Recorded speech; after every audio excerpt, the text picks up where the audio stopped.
All right, so we have some data coming back that represents our speakers, and we're looking at that in the console. And we have our Ajax function here, which is console.logging that data after it gets the data. And what we want to do now is work on a template that we can put here in our HTML. And this will be where the data will actually go into the document. So I'm going to start by just writing a comment about what this is going to do.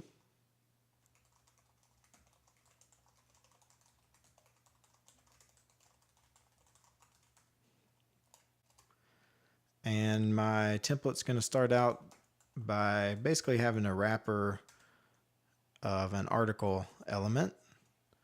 Then I will have, let's use a figure to hold the avatar. And let's use an H2 to hold the speaker's name, and we'll use a section element to hold the speaker bio. So all I want to do is just put some little placeholders in here, and we'll say that the speaker avatar will go here. The speaker name will go here, and the speaker bio will go here. And this doesn't exactly match up with the keys that we're getting down here in our actual data, but that's okay. We're going to kind of come up with our own little way of replacing these template tags.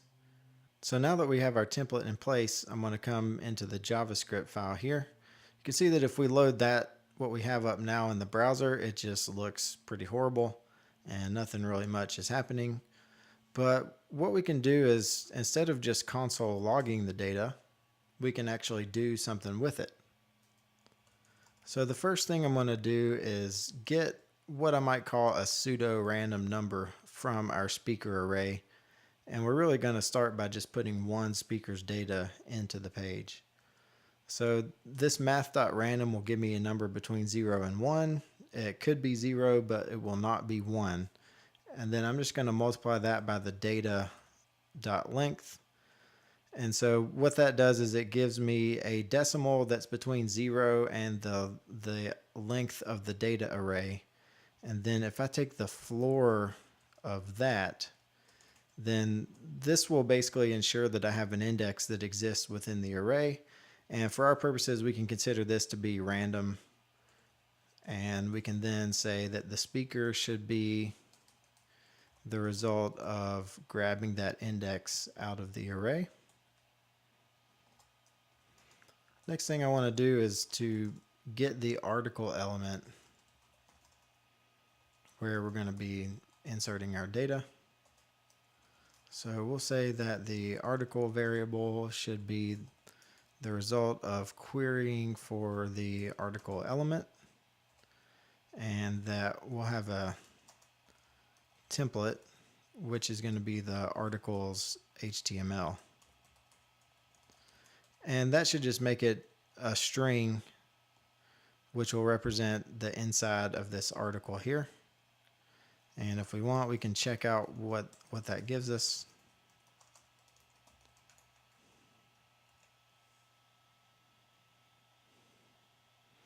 All right, so it is the inner HTML of that article element. If I like, I can see that the type of this variable is a string. And that's what we're going to use to notice that it is going to contain these template tags. And so we're just going to replace those using jQuery here. So let's go ahead and do that.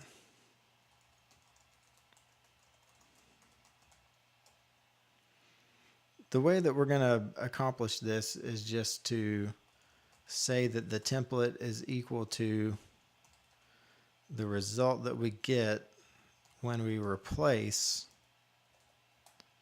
and then we're just going to go through these template tags one at a time.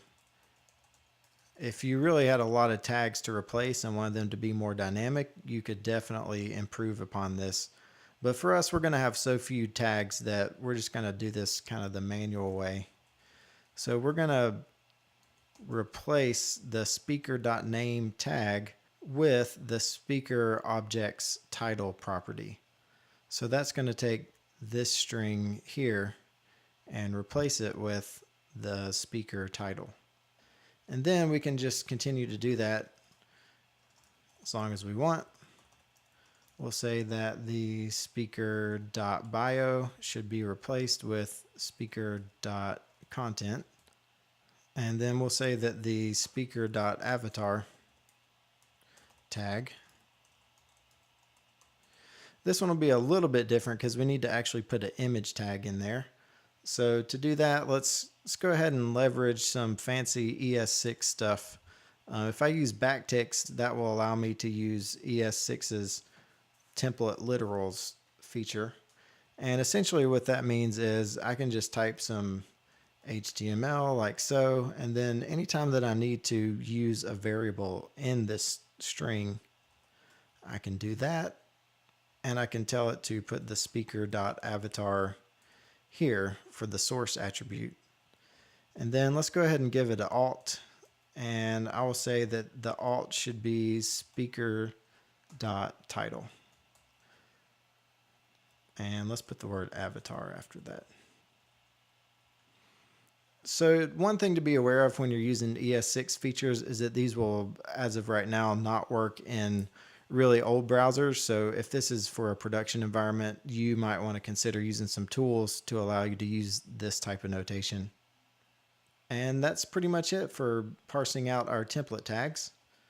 So now we should just be able to say that the article.html should be replaced with our template. And if we load this up in the browser, we can see that we get a speaker more or less chosen at random. And as you can see, we have a lot of work to do on the fine tuning. It's not the greatest thing in the world that you can see the template tags before the page loads. For now, that does it for this video. Next time, we're going to work on making the experience a little more smooth so that we don't have to look at our template tags. And we'll add a few nice touches to make that a little bit more seamless for our users.